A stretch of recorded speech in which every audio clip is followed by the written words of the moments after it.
Muy buenas, soy Marcos Vázquez y estás escuchando una nueva entrevista en Radio Fitness Revolucionario. Hoy hablo con Imanol Ibarrondo, antiguo jugador de fútbol y actualmente un reconocido coach que ha trabajado con la selección mexicana, con la Real Sociedad, con el Comité Olímpico Español. Es también fundador de INCOADE, el Instituto de Coaching Deportivo, y es autor del libro La primera vez que la pegué con la izquierda.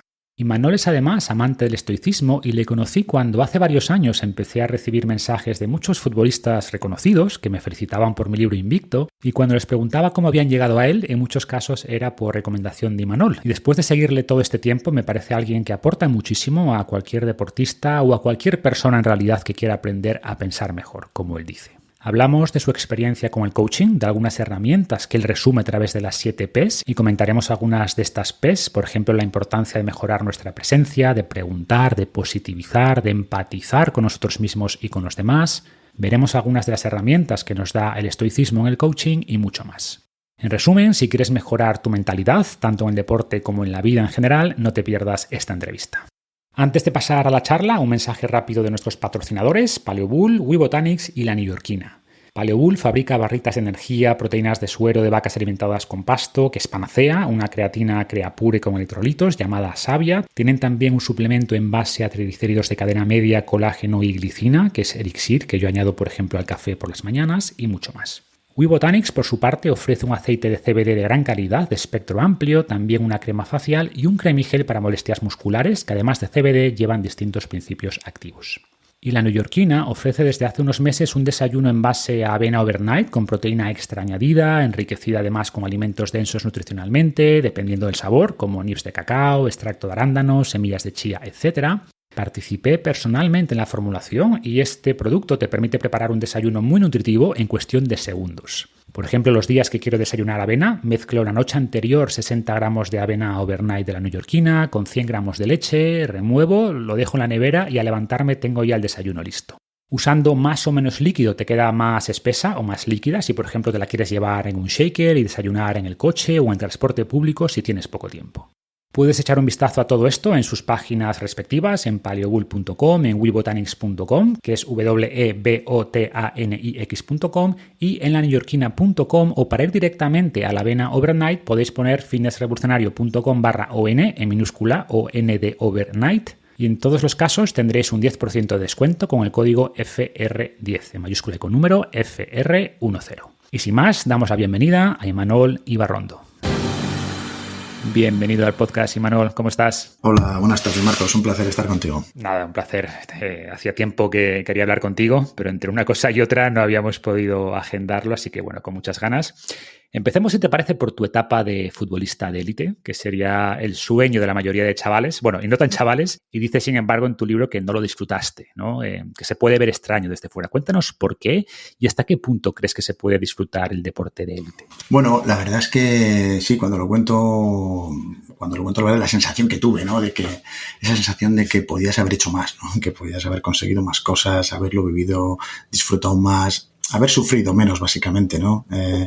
Yo realmente, resumiéndolo mucho, creo que, bueno, pues que pensaba muy mal, ¿no? A ver, suelen decir que uno se convierte en maestro de los problemas que ha tenido que resolver, y yo creo que ese fue, o ha sido uno de los míos, o estoy en proceso, ¿no? Y por eso yo creo que desde entonces, pues le he dedicado tanto tiempo, ¿no? A ver cómo puede uno sufrir menos y disfrutar más y lograr más y vivir las cosas con más serenidad y con más calma. Entonces, yo recuerdo cuando las cosas me iban bien, pues todo bien, ¿no?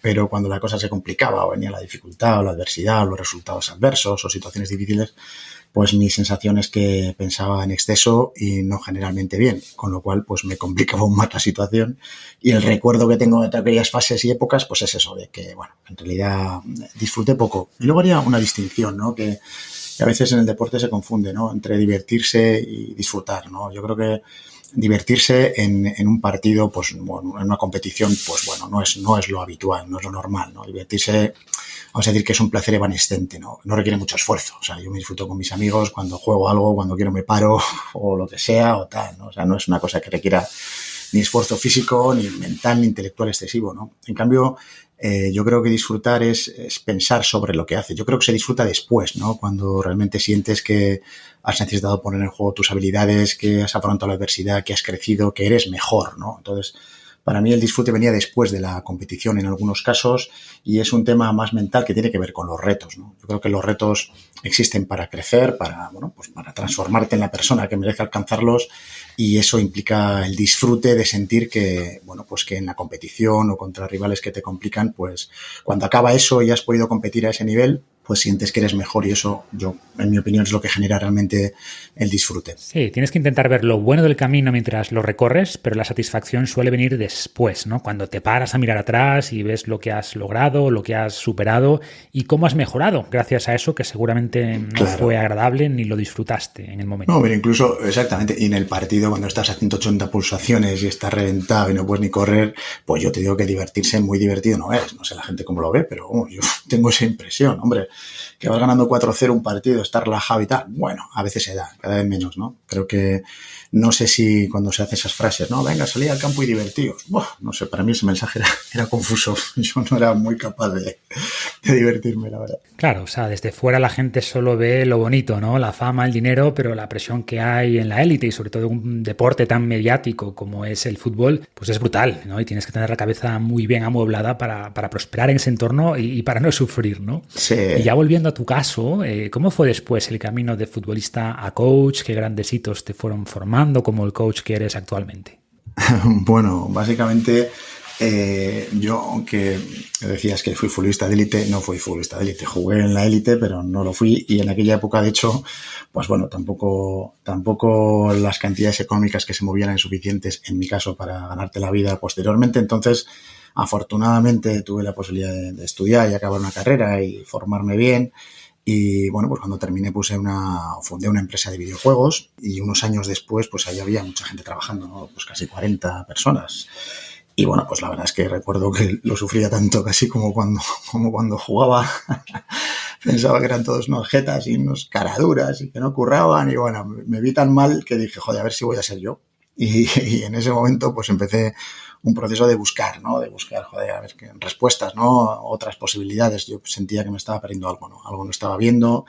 Y bueno, pues en ese momento, eso fue en 2005, pues ahí apareció el coaching por casualidad en mi vida. Podía haber aparecido cualquier otra cosa, la verdad.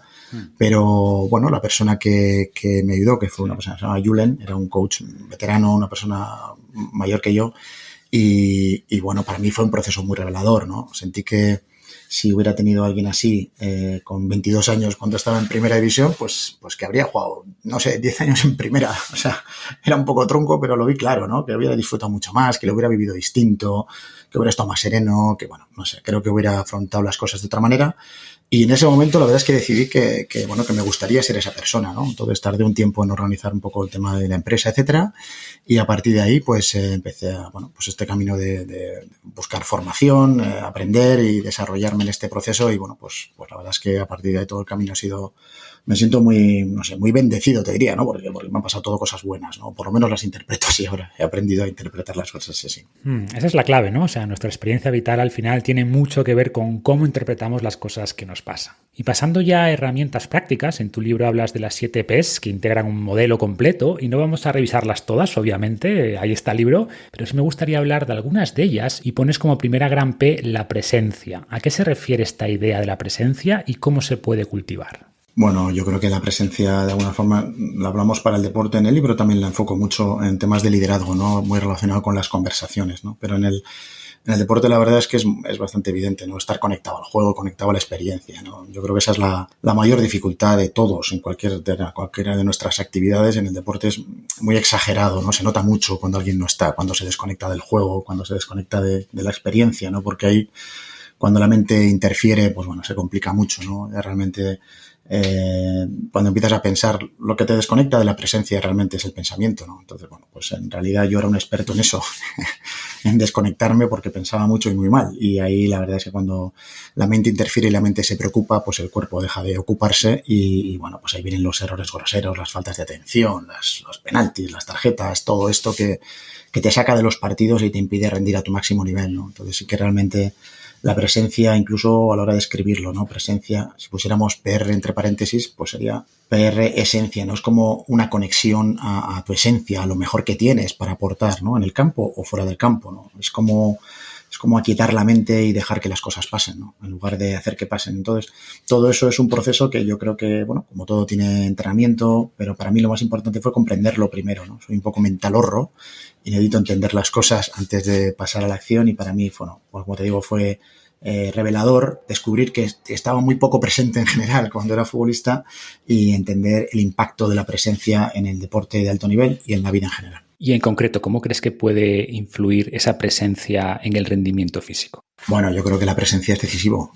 Si no estás presente, yo creo que es muy difícil que puedas estar ni siquiera cerca de tu mejor rendimiento, ¿no? Al final, yo creo que cuando estás en el campo, por lo menos para los jugadores, para los deportistas, ¿no? Se trata de que tu mente, claro, tu mente interfiere permanentemente, tu mente piensa, no es lo que hace, la mente piensa todo el rato y claro, evidentemente la mente está diseñada para la supervivencia, no está diseñada ni para tu mejora, ni para tu felicidad, ni para nada de eso, ¿no? Entonces, claro, está permanentemente escaneando peligros, ¿no? Reales e imaginarios y jugar un partido de fútbol de élite, bueno, la mente se puede alterar mucho, ¿no? Hay mucho riesgo, mucha crítica, mucha gente, estás muy expuesto, mucha presión, bueno, la importancia del resultado, el impacto que tiene en todo. Entonces la mente, pues ahí tiene riesgo de alterarse mucho y cuando la mente se preocupa mucho, pues entonces tenemos una gran dificultad para poder estar conectados al juego, porque no olvidemos que se llama jugar al fútbol. No se llama trabajar al fútbol, se llama jugar. Si tú ves cómo juega un niño, pues ves cómo es, ¿no? No creo que esté preocupado ni por el futuro ni por el pasado, sino tan solo por el momento presente, ¿no? Y es ahí donde pone toda su energía y toda su atención, sobre todo, ¿no? Entonces, en ese sentido, se trata de recuperar esa capacidad de ser como niños, ¿no? Y de tener la mente, la mente hay que ocuparla para que no se preocupe, porque la mente cuando no está ocupada, pues está preocupada, ¿no? Entonces, bueno, hay recursos, ¿no? Para ir entrenando todo esto, evidentemente, aparte de la meditación, mindfulness, etcétera, todas estas técnicas que desde luego son útiles. En el campo también puedes aplicar algunas, ¿no? Una sencilla, por ejemplo, yo lo comparto mucho con los jugadores, es narrar el partido, ¿no? O sea, tú ten a tu mente ocupada, simplemente al de que narre el partido en alto, ¿no? Que esté hablando todo el rato, ¿no? Es como narrar el juego de forma que a tu mente la tienes ocupada y no está preocupada, ¿no? Es darle una ocupación para que deje que el cuerpo haga lo que sabe hacer porque lleva toda la vida entrenando, ¿no? Y de repente en el partido va su mente, interfiere y dice, no, yo te voy a decir cómo tienes que jugar. No, por Dios, déjame que yo ya sé hacerlo. Claro, narrar el partido es una forma de que tu mente esté en la jugada presente, ¿no? En vez de irse al resultado futuro y al que dirán si pierdo o si fallo o lo que sea. Eso es. Y dices también algo muy importante, que es que el cuerpo ya sabe jugar y la mente interfiere. Y me viene a la cabeza un ejemplo que pone Tim Gallwey en su libro. Y Gallwey, para quien no lo conozca, es como el padre del coaching deportivo, ¿no? Con su libro del juego interior del tenis, de The Inner Game of Tennis.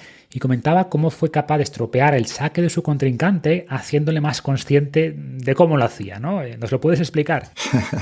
Sí, pero es que yo creo que lo que tú has dicho, ¿no? Funciona así, ¿no? Tim Gallwey pues jugando en torno de veteranos de tenis y bueno, pues su rival le estaba machacando con el servicio y en el cambio de pista de lado, ¿no? Pues se acercó a él en la red y dijo, oye, explícame, joder, estás tremendo con tu saque, ¿cómo lo estás haciendo? Y el otro se puso a explicar, ¿no? Y la mente empezó a interferir en cómo era el movimiento, la pelota la levantaba así, el brazo atrás, entonces golpeabas y bueno, después de explicar todo eso volvió al servicio y todo eran doble faltas, ¿no? Entonces, bueno, es la forma de explicar que realmente tu cuerpo ya sabe hacer lo que tiene que hacer, ¿no? Porque lleva entrenando toda la vida, ¿no? Y de repente, pues en ese momento decisivo, que es cuando más conectado y presente tienes que estar y conectado al juego, a la experiencia, pues tu mente se pone a interferir y a hacer cosas. Ahí tienes a otro ejemplo que es Rafa Nadal, ¿no? Que posiblemente sea, no sé, uno de los mayores referentes de fortaleza mental en el mundo del deporte. Pero claro, tú le ves en los momentos de cambio de juego, cuando se sienta ahí con sus botellas y sus cosas y tal, y joder, la gente dice, joder, que es muy maniático. Digo, sí, maniático. Es muy inteligente, ¿no? De alguna forma, ¿qué está haciendo? Ocupa su mente con tareas absurdas, posiblemente. Pongo la botella aquí, le pongo el tapón, esta pongo aquí, ahora esto. Crea rituales. Con rituales, ¿no? Lo mismo antes del saque. Bueno, pues de alguna forma él lo que está haciendo es conectando con la experiencia, ocupa su mente con un ritual, bueno, que puede parecer absurdo, pero realmente lo que está haciendo es conectar a este momento presente. No existe nada más que este saque, ¿no? Pero que sí. Cada uno tiene sus rituales, sus métodos, sus recursos, cosas que le funcionan, pero con la intención clara de poder vivir muy conectado al juego, a la experiencia de estar presente. Sin duda. Y por completar estas ideas, ¿no? O sea, el nombre del juego interior de Tim Gallwey viene de que él decía, bueno, o dice, que al final hay dos juegos, ¿no? Está el evidente, que es el juego externo contra el rival, pero luego está el juego interno, que se juega realmente en nuestra cabeza, y si pierdes ese juego interno, seguro que no vas a ganar el externo, ¿no? Sí. Tim Gallwey habla también del yo número 1 y el yo número 2, ¿no? El yo número 1 es el que da órdenes, ¿no? Esa voz interior en nuestras cabezas, y el yo número 2 es el que escucha y el que ejecuta. Y a veces el yo número 1 no se fía del yo número 2 y en vez de dejar que ese conocimiento inconsciente se exprese de manera natural, como que intenta controlarlo, y es como ese tenista cuyo yo número 1 empieza a pensar en lo que hace el yo número 2, ¿no? Pues levanta el brazo así, pega así, y ahí se estropea todo. Eso es, sí. Es como que rompe la magia, ¿no? De repente los jugadores que de alguna forma, o todos los que hemos vivido experiencias de presencia intensa, ¿no? Que de repente el tiempo desaparece, ¿no? La noción del tiempo y cuando reconectas eres casi incapaz de explicar, ¿no? Cómo lo has hecho y lo que has hecho, ¿no? Bueno, todos hemos vivido situaciones así. La dificultad radica en hacerlo de forma consciente y de forma voluntaria y de alguna forma tener el recurso de que eso se convierta en un hábito de jugar con presencia. Tiene que ver también obviamente, con entrenar con presencia, con hacer las cosas que tengas que hacer de esa manera, ¿no? Y al final se trata de descubrir los rituales, los recursos que te puedan servir para que sientas que realmente cuando sales al campo sales muy conectado, sales con la consciencia de que eres este momento, ¿no? Que decía la película del Guerrero Pacífico, ¿no? Que también lo explicaba muy bien en su último, sin hacer spoiler, ¿no? Pero yo creo que reflejaba muy bien de lo que estamos hablando, ¿no? ¿Dónde estás aquí? ¿Qué hora es ahora? ¿Quién eres este momento? Me parece que, ese es un desafío al que todos los deportistas de élite y las personas en general, ¿no? Deberíamos aspirar. Y pues la verdad es que eso sí es una parte del trabajo que es importante y que lo tenemos muy presente. Pues pasemos a la segunda P, que es preguntar tanto a nosotros mismos como a los demás en el proceso de coaching. ¿Qué nos puedes comentar aquí? ¿Cómo podemos hacer preguntas potentes, creo que las llamas, o cómo tener conversaciones que generen cambios reales? Sí, yo creo que el desafío en las conversaciones de coaching, básicamente, ¿no? Que si te comento que yo no me considero un coach muy ortodoxo, también tengo que decirlo, y me permito licencias que posiblemente la International Coaching Federation me penalizaría gravemente, ¿no? dentro de mi forma de funcionar, ¿no? Pero sí que en las conversaciones, obviamente, que ese es el coaching al final, son conversaciones transformadoras, podemos decirlo, ¿no? Que aumentan la consciencia y la responsabilidad de las personas. Ese es el objetivo final, ¿no? Para que les ayude a transformarse en las personas que podrían llegar a ser para alcanzar, resultados extraordinarios, digamos, ¿no? Entonces, en ese sentido, las preguntas sí que buscan, ayudar a la persona a profundizar, ¿no? A descubrir, a cambiar de observador en ocasiones. Entonces, las preguntas, evidentemente, no son preguntas para las que tú tienes la respuesta, ¿no? Son preguntas para el otro y realmente, son preguntas cortas, son preguntas breves, eso es en cuanto al formato, ¿no? Y son preguntas, que realmente tienen que ayudar a tener un impacto transformador en la persona que las escucha, ¿no? Que les ayuda a reflexionar y a llevarles a sitios a los que ellos solos, a veces no son capaces de ir, ¿no? Estos procesos de autoconocimiento, de desarrollo personal, de crecimiento, de transformación, yo creo que todos necesitamos a alguien que nos acompañe durante una parte del camino, porque posiblemente a solos nos cuesta, ¿no? Nos hacemos siempre las mismas preguntas y a veces tener personas que te desafíen, que te reten con otro tipo de preguntas o de planteamientos, nos puede ayudar a reflexionar más profundamente. Y comentas en el libro que fue precisamente una pregunta que te hicieron la que te animó a escribir ese libro, ¿no? Y la pregunta que te hicieron fue ¿cómo habría sido leer este libro con 22 años? Me hizo gracia porque yo llevaba años con la idea de escribir Invicto en mi cabeza, pero no me animaba hasta que no me hice una pregunta similar. ¿Cuánto me hubiera ayudado a mí haber tenido un libro así hace 20 años, ¿no? Y eso fue lo que finalmente me hizo ponerme las pilas. Qué bueno. Te hiciste de coach a ti mismo. Claro, ese es el punto, ¿no? Que por supuesto lo ideal es tener ese coach que te guíe en el proceso, que te ayude a ver cosas que tú no ves, pero creo que el simple hecho de hacernos preguntas, tipo ¿cómo será mi vida en 5 años si sigo haciendo lo que hago? ¿O cómo sería un día ideal en mi vida? ¿Y qué tengo que hacer para lograr que eso sea lo normal? Pues creo que nos ayuda a hacer cambios, ¿no? Bueno, eso por supuesto, si eres capaz de hacerlo solo es una maravilla. Yo lo del libro me pasó como a ti, yo llevaba tiempo para escribir el libro y mis saboteadores me machacaban. Digo, ¿tú qué vas a escribir? Pero si tú no has escrito ni la cartilla escolar, ¿a quién le importa lo que tú cuentes? ¿Pero con quién has empatado? Eres un soberbio, no le interesa a nadie. Otro de liderazgo, ¿cuántos van? Y entonces, yo no había manera de ponerme en marcha. Y recuerdo en una formación que hablábamos sobre las preguntas concretamente y yo les conté este tema, ¿no? Compartí este tema, porque se suele hacer con cosas de verdad. Y yo compartí esto, me puse como voluntario y me pasa esto. Mi saboteador me dice que ni de coña, que ni lo intente. y ellos me tenían que hacer preguntas potentes, ¿no? Y recuerdo que, bueno, yo no respondía a las preguntas, tenía que puntuarlas de 1 a 10 con las manos. Y bueno, pues había buenas, malas, regulares, de todo. Y gente que te quiere ayudar y te dice, ¿por qué no? Yo creo que tendrías, ¿cómo sería? Bueno, muy bien, ¿no? Muy entusiastas todos, pero que no me ayudaban mucho. Hasta que uno me preguntó eso, ¿no? Me dijo, ¿cómo hubiera sido para ti leer este libro con 22 años, ¿no? Esa me impactó mucho y, joder, fue como un impacto, es un cambio emocional incluso de estado de ánimo, ¿no? Te conecta con un para qué, ¿no?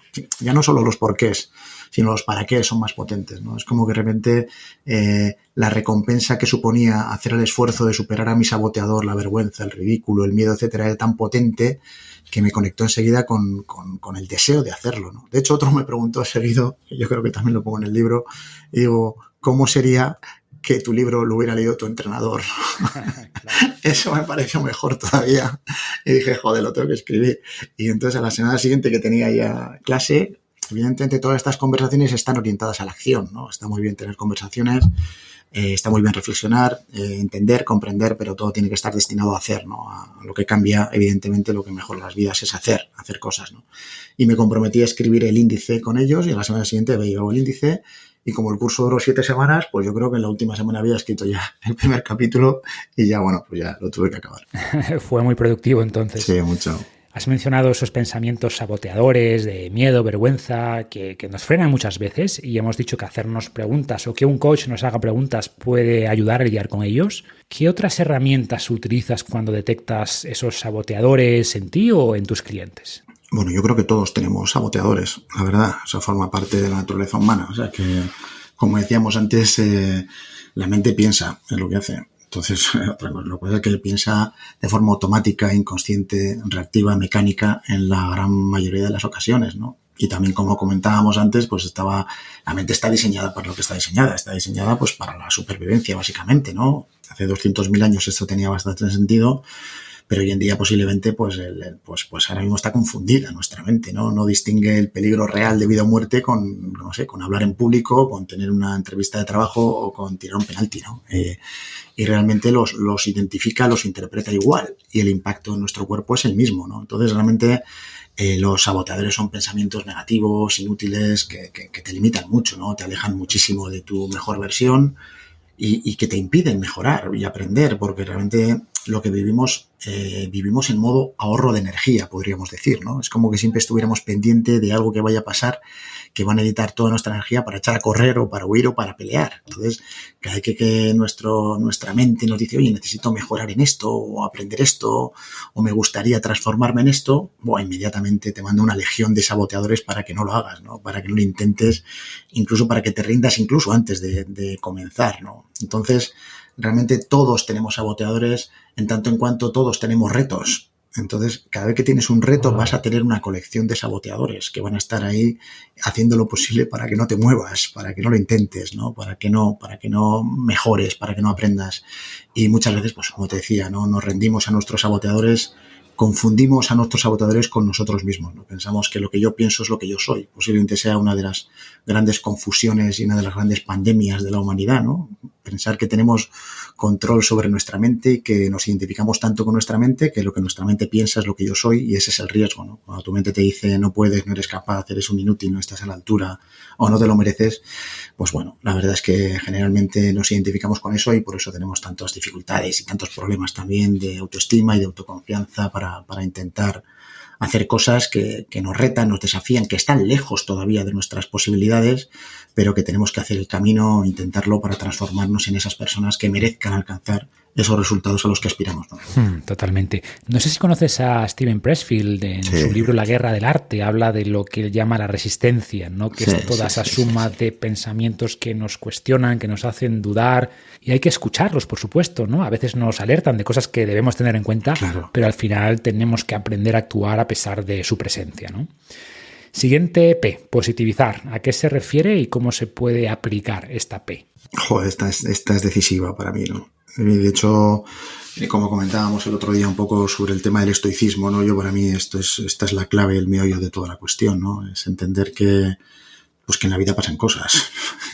o dicho de otra manera, la vida son cosas que pasan, ¿no? Y nuestra capacidad de coger un poco de distancia de esta primera interpretación, de la primera percepción, de los juicios que hacemos de las cosas que pasan, bueno, yo creo que nos cambia la vida, ¿no? Realmente positivizar sería tener la capacidad de interpretar con sabiduría las cosas que pasan en tu vida, ¿no? Básicamente para no perder la serenidad, que creo que es el elemento esencial, fundamental, no solo ya para el deporte de alto nivel, para la vida en general, pero para el deporte es decisivo, ¿no? Estar sereno, ¿no? Mantener la calma, ¿no? En la adversidad, en la dificultad, en el campo y fuera del campo, porque ante todas las situaciones que se dan en la vida de un deportista de élite, de críticas, de problemas, de lesiones, de derrotas, de malas rachas, de contratos que acaban, de renovaciones, etcétera, ¿no? Bueno, yo creo que uno de los elementos claves para todos ellos es ser capaces de mantenerse serenos, y eso tiene mucho, mucho que ver con desarrollar la capacidad de interpretar con sabiduría las cosas que pasan en la vida.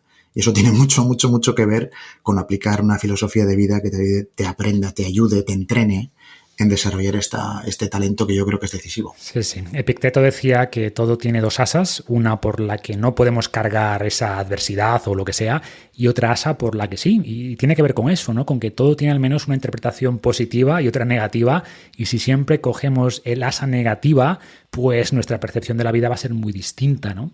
Y bueno, aquí el contraargumento, ¿no? Podría ser, oye, que nos estamos engañando, ¿no? Que eso es optimismo irreal, pero creo que la clave aquí es positivizar, pero sin desconectar de la realidad, con los pies en el suelo, ¿no? Bueno, a mí esa crítica que lo digo muchas veces es que me entra la risa floja, ¿eh? Pero bueno, lo entiendo porque, bueno, esto es como todo. Yo recuerdo hace muchos años fui a cuando me estaba formando en coaching con muchos, pues también con Tim Galway, correctamente, ¿no? Y con algunos otros. Recuerdo que había no me acuerdo cómo era un canadiense, Jim Selman, un experto en management, etcétera. Y estaba en Madrid y recuerdo que fui a un fin de semana y dijo una frase que me impactó mucho, era en inglés. Mi inglés pues era un poco macarrónico, pero bueno, yo fui ahí haciendo un esfuerzo y dijo, tu pasado tan solo es una historia que te cuentas, no es la verdad. Con los mismos hechos podrías contarte otras muchas historias y todas serían verdad. Yo me impactó tanto, ¿qué cojones está diciendo, tío? Sabré yo cuál es mi pasado, que me lo he contado 1000 veces, pero claro, pues estaba una pasta al curso, le dije, oye, ¿puedes repetir, por favor? Y me dijo otra vez, tu pasado tan solo es una historia que te cuentas, no es la verdad. Con los mismos hechos podrías contarte otras muchas historias y todas serían verdad. A mí esa reflexión, la verdad es que me cambió mucho. Yo te diría que me cambió hasta la vida, porque yo hasta entonces me contaba mi vida futbolística con mucha dureza. Me culpaba mucho, me castigaba mucho. Bueno, fuiste un perdedor, no te atreviste, no aprovechaste la oportunidad, fuiste un cagón, etcétera. Y esa forma de hablarme, de contarme mi historia, pues me limitaba mucho también en aquel momento presente de mi vida, cuando yo tenía, pues hace 15 años, etcétera, ¿no? Cuando estaba en un momento de cambio y pues me generaba mucha ansiedad, me generaba preocupación, desconfianza, y no te digo nada del futuro como me lo planteaba, ¿no? Desde entonces, ¿no? Y claro, entender esta reflexión, es que me ayudó muchísimo porque en aquel momento hice las paces con mi pasado, ¿no? Y ahora lo miro con mucho cariño y con mucho agradecimiento, ¿no? Porque realmente no es lo que pasa en realidad, es lo que tú interpretas. Entonces, bueno o malo, no sabemos lo que pasa. Si es que no tenemos capacidad, no tenemos perspectiva para saber si lo que está pasando en un momento de nuestra vida es bueno o malo. Puede ser doloroso en un momento dado o placentero, pero que sea doloroso no quiere decir que no sea positivo, o que sea placentero no quiere decir lo contrario tampoco. Entonces, nos falta perspectiva para entender, en mi opinión, ¿no? Que lo que sucede, ya sé que esto es una mirada un poco trascendente, un poco mística y que no hace falta compartirla, ¿no? Pero desde el estoicismo, que no hablaban de tanto trascendente, hombre, yo tengo la sensación de que todo lo que sucede es lo que tiene que suceder, ¿no?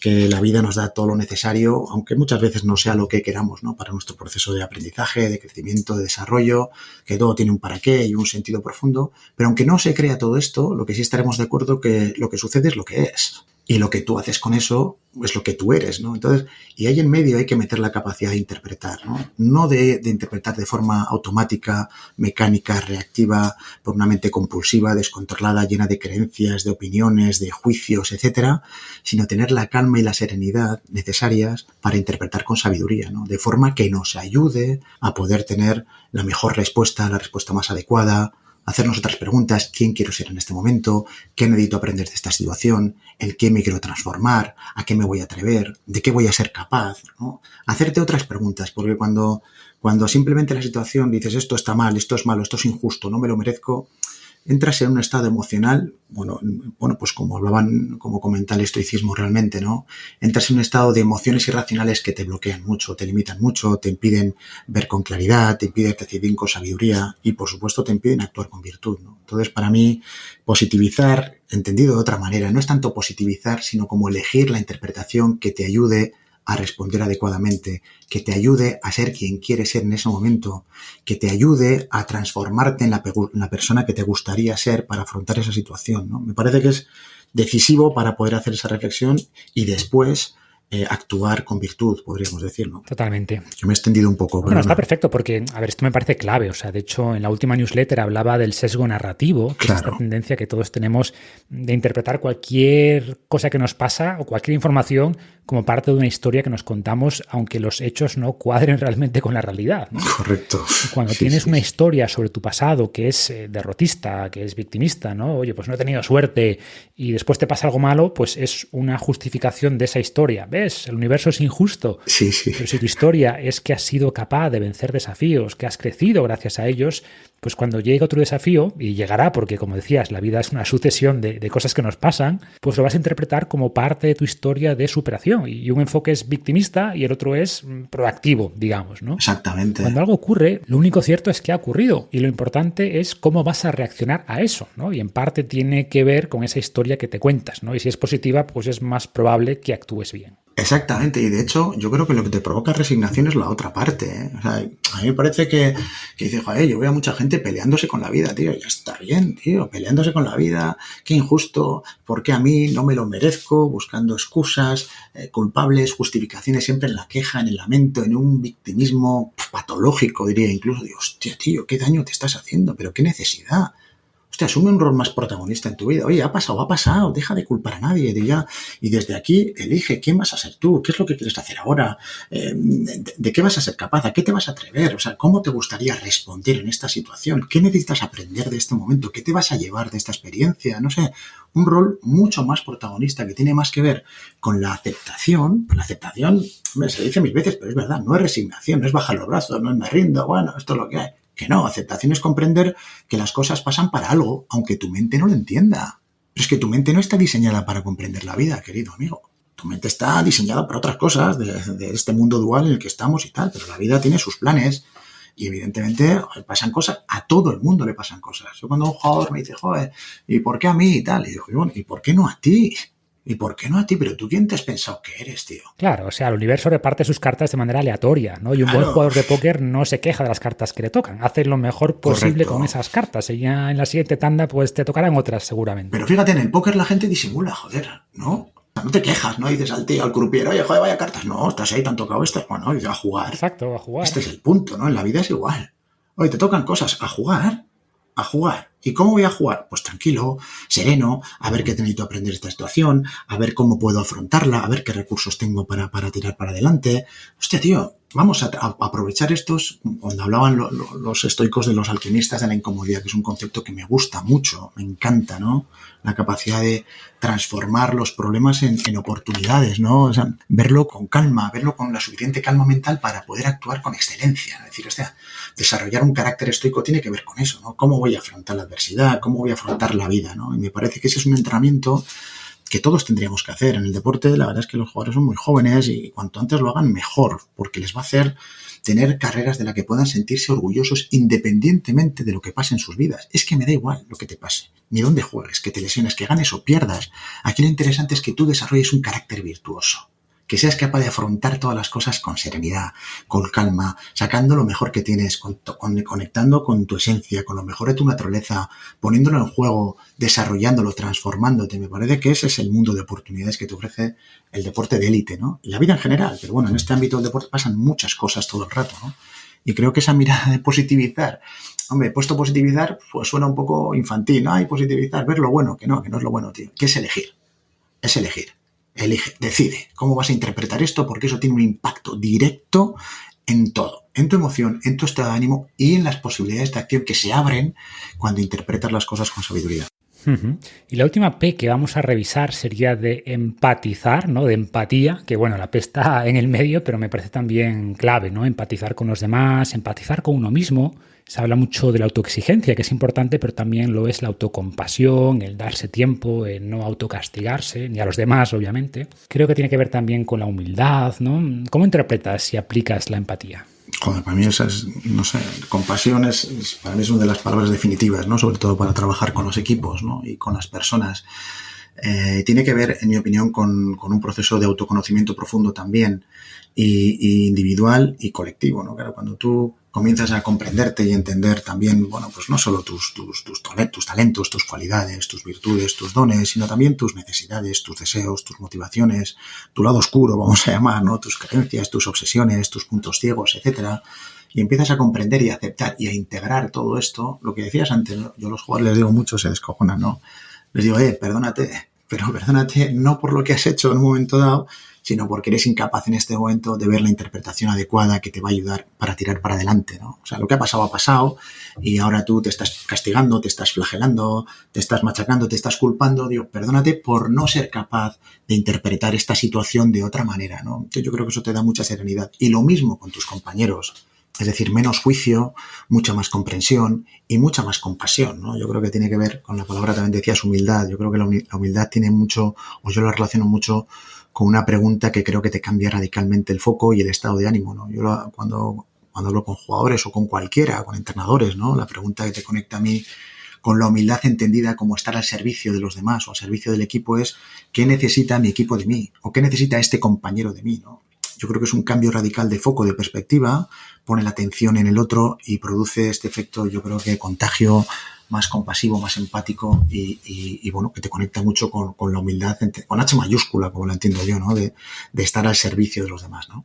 Sí, y esa verdad se refleja en muchos discursos clásicos, ¿no? Como el famoso de Kennedy, de no te preguntes qué puede hacer el país por ti, sino qué puedes hacer tú por el país. Eso es. Y creo que la mentalidad cambia cuando te preguntas eso, o sea, ¿qué puedo hacer yo por los demás, ¿no? Cambia radical, sí. Y para terminar, Imanol, quería hablar un poco del estoicismo, porque sé que eres seguidor hace tiempo de esta filosofía. Y antes de nada, quiero aprovechar para agradecerte públicamente, porque Invicto ha tenido mucho éxito en un montón de jugadores de fútbol de alto nivel que me escribían, que lo publicaban en redes, y en más de una ocasión me confesaron que el culpable eras tú, ¿no? Que le recomendaste el libro, que complementaba muy bien tus enseñanzas, así que bueno, gracias por eso en primer lugar. Sí. Y en segundo quería preguntarte cómo fue tu contacto inicial con el estoicismo y cómo fue ese proceso de llevarlo después a los jugadores, ¿no? Al campo, cómo lo aceptaron, porque que venga el coach y les empieza a hablar de una filosofía de hace 2000 años, pues quizá les sonaba un poco raro al principio, ¿no? Sí, la verdad es que a mí, bueno, yo llevo años ya, pues como te decía, ¿no? El proceso de búsqueda cada uno, yo todo lo que comparto son cosas que me sirven a mí, la verdad, tampoco tengo mucho más para compartir, o sea, yo voy haciendo mi proceso, mi camino y las cosas que me voy encontrando, que experimento y que me sirven, pues las comparto, ¿no? Y en este sentido, como te decía antes, para mí el coaching es una herramienta extraordinaria, ¿no? La capacidad de tener conversaciones de alto nivel que aumentan la consciencia y responsabilidad de las personas es muy potente, pero cuando empecé a trabajar con jugadores, con muchos, con una plantilla completa, etcétera, desde hace ya algunos años, sentí que necesitaba más recursos, necesitaba más recursos para llegar más directo, más profundo, de una forma más sencilla, para conectar con más fuerza, bueno, para llegar de una forma también más personalizada, más individualizada también, ¿no? Y ahí, bueno, pues descubrí algunas que ya conocía de antes, como el Enneagrama, ¿no? Que es una herramienta de tipificación de tipos de personalidad, ¿no? Que bueno, que es una herramienta muy profunda y a la vez que eso es divertido, es sencillo, es juguetón en un momento dado y luego ya con cada uno más profundizando hasta donde cada uno quiera, ¿no? Y el estoicismo, lo mismo. El estoicismo me sirvió de herramienta extraordinaria porque así como el Enneagrama es una herramienta excelente para tipificar la personalidad, para entender la psicología práctica de cada uno, para comprenderse bien, el estoicismo me servía mucho como una herramienta extraordinaria de transformación, de reprogramación mental, ¿no? Tiene tantos recursos para cada uno de los eneatipos, incluso para que cada cual pueda coger algunas técnicas, herramientas estoicas que les ayuden, que son muy sencillas de aplicar y les ayudan a hacer ese camino de transformación que me pareció un complemento extraordinario. Entonces creo que la verdad es que la aceptación ha sido increíble porque, de alguna forma, porque lo que hemos estado hablando hasta ahora, ¿no? Yo las conversaciones no las empiezo por el estoicismo nunca, pero claro, cuando hablamos de interpretar, cuando hablamos de ver las cosas de otra manera, cuando hablamos de la calidad de tu vida, depende de la calidad de tus pensamientos, donde la gente entiende esto como idea general, pues luego está mucho más abierta a profundizar, a ver qué más recursos tiene, ¿no? Entonces, lo que tu libro aporta, la verdad es que es mucho orden,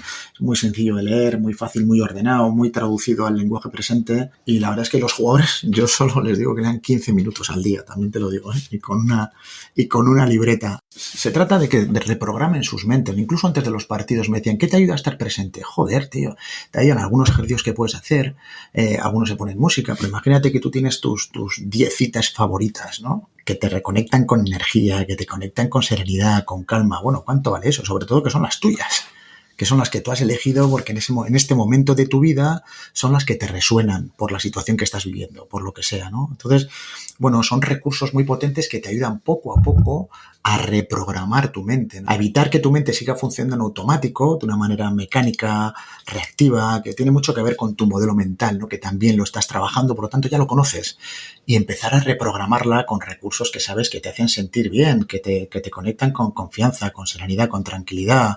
Bueno, pues yo creo que todas esas cosas poco a poco, cada cual lo hace a su ritmo, pero te puedo asegurar que la aceptación y el éxito ha sido extraordinario. Qué bueno. Y yo tengo la misma sensación, ¿no? Por todos los deportistas más allá del fútbol que me dicen que han encontrado mucha utilidad en el estoicismo, ¿no?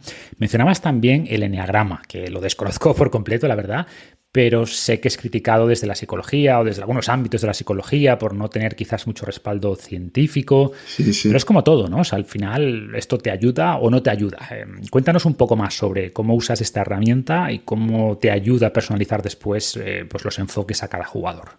Sí, bueno, al final son tipos de personalidad. Hay tropecientos sistemas para, bueno, pues a nivel de empresa, etcétera. Se han trabajado con muchísimos desde hace mucho tiempo, ¿no? Desde Hipócrates creo que definía 4 tipos de sanguíneos, ¿no? O sea, 4 tipos a través de la sangre, ¿no?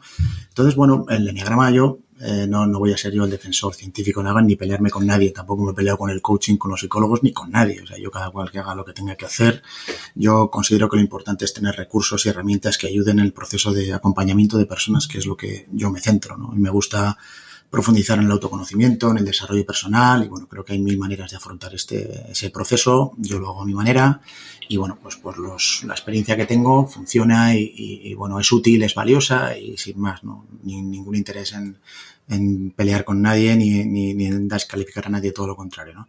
En el sentido del eneagrama, para mí, bueno, pues es como determina las gafas de ver la realidad, ¿no? O sea, no vemos el mundo como es, sino como nosotros somos. Eso yo creo que todos lo entendemos, ¿no? Entonces hay diferentes formas de ver, incluso, bueno, pues aparte del eneagrama, que es una herramienta, pero que no tiene todas las respuestas, obviamente, yo la junto con otros recursos. También trabajo mucho la teoría de los instintos, también trabajo la morfopsicología, en fin, diferentes recursos que me ayudan a definir el mapa del tesoro, por decirlo así, ¿no? O sea, la forma de interpretar la vida de cada uno, ¿no? Lo interesante, más allá de lo que yo vea, es que la persona que lo está trabajando, de repente lo acepta, lo integra, lo comprende, lo entiende y se siente muy conectado, entiende que todo está bien en su vida, que no hay nada roto ni nada que arreglar, ¿no? Creo que es un proceso que te aporta mucha serenidad, mucha calma, comprenderte bien, entenderte, aceptarte, integrar lo que hay. Y desde ahí, pues bueno, evidentemente, pues comprendes eso, comprendes cómo funciona también tu mente, qué son las necesidades que tiene, cuáles son los deseos que tiene, cuáles son las motivaciones, y a partir de ahí, pues podemos trabajar por ahí, ¿no? Por ejemplo, hay perfiles que necesitan mucha confianza, buscan mucho la certeza, necesitan mucha seguridad, están permanentemente, bueno, pues buscando, pues eso, ¿no? Que ser dignos de confianza, poder confiar en los demás. Dices, no, esto nos pasa a todos. Sí, nos pasa a todos. Pero algunas personas tienen eso como una necesidad dominante que determina su personalidad, ¿no? A veces muy dudosa, con muchas rayadas, con muchos problemas de confianza, con mucha necesidad, como te decía, de sentirse seguros, de ser dignos de confianza. Por ejemplo, el estoicismo tiene algunos recursos para ellos estupendos, ¿no? Yo con algunos jugadores, pues antes de los partidos, que pues les entra mucha angustia, ¿no? Ansiedad, ¿no? A ver si van a estar a la altura, si van a competir bien, si les va a salir bien, qué va a pasar, si voy a decidir adecuadamente, en fin, les genera inseguridad, desconfianza. Suelo utilizar esta paramediatore malorum, ¿no? Es decir, vamos a trabajar una dinámica que es, espera lo mejor, es decir, imagínate lo mejor, incluso antes del partido, imagínate tus mejores jugadas, tus mejores acciones, todo lo que puede pasar, en lo que vas a estar estupendo en función de la posición que tenga en el campo, etcétera. Prepara tu mente para lo peor. Es decir, vamos a imaginar también que hay una expulsión, que te metes un gol en propia puerta, que empezáis perdiendo 1-0, que no tenéis el balón, que tal. vamos a imaginar, o sea, prepara tu mente para lo peor, pero no es para atormentarte ni para machacarte, sino simplemente para que te des cuenta de que incluso en esas situaciones, si se dan, tienes recursos suficientes para estar tranquilo, para estar sereno, para estar bien. ¿Qué vas a hacer si pasa esto? ¿Cómo vas a responder si pasa lo otro? ¿Qué lenguaje corporal vas a tener si sucede esta situación? Entonces, y acepta lo que venga, ¿no? Espera lo mejor, prepara tu mente para lo peor y acepta lo que venga. Ese es un ejercicio sencillo que para estos perfiles, por ejemplo, que les calma mucho porque les angustia mucho su mente no saber qué va a pasar. Claro, o sea, el hecho de imaginar esos escenarios negativos, pero pensar la respuesta con antelación te tranquiliza, ¿no? O sea, si pasa esto responderé así, reduce la ansiedad. Esa angustia no saber lo que va a pasar y preparar su mente y hacer ese trabajo previo, por ejemplo, a este perfil, les genera mucha serenidad, mucha calma y mucha confianza. A otros, otras cosas, pero para mí, por lo menos, me ayuda mucho entender muy bien cuál es el tipo de personalidad, el instinto incluso de cada uno, porque ahí vamos viendo cuáles son sus necesidades, cuáles son sus motivaciones, cuáles son sus preocupaciones, bueno, un montón de cosas. Pero como te decía antes, lo interesante no es que yo lo sepa, lo interesante es que ellos de alguna forma lo integren, lo acepten, lo vean, lo comprueben y bueno, y a partir de ahí, bueno, pues se muestran muy disponibles, ¿no? Para seguir trabajando, porque de alguna forma pues generas lazos de confianza suficiente para seguir profundizando. Sin duda. Y una última pregunta, Imanol. Si tuvieras que mirar atrás, ¿de qué te sientes más orgulloso en tu carrera como coach? ¿Qué destacarías si pudieras rescatar, no sé, solo un caso, solo una gran experiencia de todos estos años? Bueno, la verdad es que, como te decía antes, me siento bendecido por lo que hago, ¿no? Tengo el privilegio de que son muchas las personas con las que genero relaciones muy potentes, muy profundas y hay, bueno, un profundo agradecimiento por mi parte, desde luego, porque son ellos mis maestros casi espirituales, te diría, ¿no? Mis retos, mis desafíos que me obligan a mejorar, a seguir aprendiendo, a seguir evolucionando y también por sus, bueno, por sus agradecimientos o más que sus agradecimientos por lo que veo en ellos, ¿no? Porque veo cómo se atreven y cómo crecen y cómo se exponen y cómo son. A ver, a mí el elemento clave que el que yo ya me siento muy orgulloso orgulloso, no sé si es la palabra, ¿no? Pero me siento satisfecho del trabajo realizado es cuando veo una persona con la que trabajo que de repente ya no deja de echar la culpa a los demás, ¿no? Como que se hace cargo de su sufrimiento o se hace responsable de su estado de ánimo, ¿no? Eso es, ya deja de buscar culpables, quejas, justificaciones, de lamentarse. Y evidentemente las cosas pasan y a veces duele, la vida duele y el deporte de élite también, por supuesto.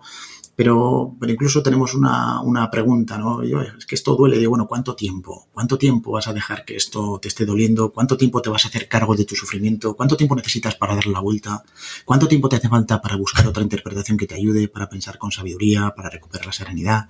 Y en el momento que los jugadores se hacen cargo de eso, es para mí el mayor regalo, ¿no? Darme cuenta que ya van evolucionando, que ya no son dependientes de alguna manera, ¿no? Les acompañas en una parte del proceso, pero a partir de ahí, bueno, ya ves que ellos lo pueden hacer solos, que tienen las herramientas, que tienen las técnicas, que tienen el autoconocimiento, que tienen el mapa del tesoro, ¿no? Entonces, esas situaciones la verdad es que a mí me reconfortan mucho y si hubiera que resumir mucho en qué me gustaría que fuera mi legado cuando me voy de los sitios o con las personas que trabajo, me gustaría que dijeran de mí que les ayude a pensar bien, ¿no? Creo que ahí se resume gran parte de mi función o mi responsabilidad tal como yo la entiendo, ¿no? Ayudar a las personas a pensar bien, partiendo de conocerse muy bien, de tener recursos, técnicas, herramientas que les ayuden a vivir la vida con serenidad, a creer más en ellos, a vivir con más confianza, a confiar en la vida y de alguna forma a poder vivir una buena vida, una vida feliz y con sentido.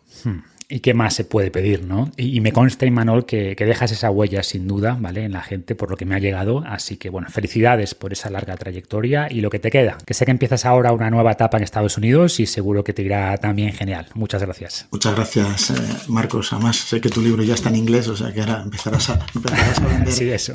Invincible. Pagaré las comisiones en forma de una buena comida. Venga, Un abrazo. Agur.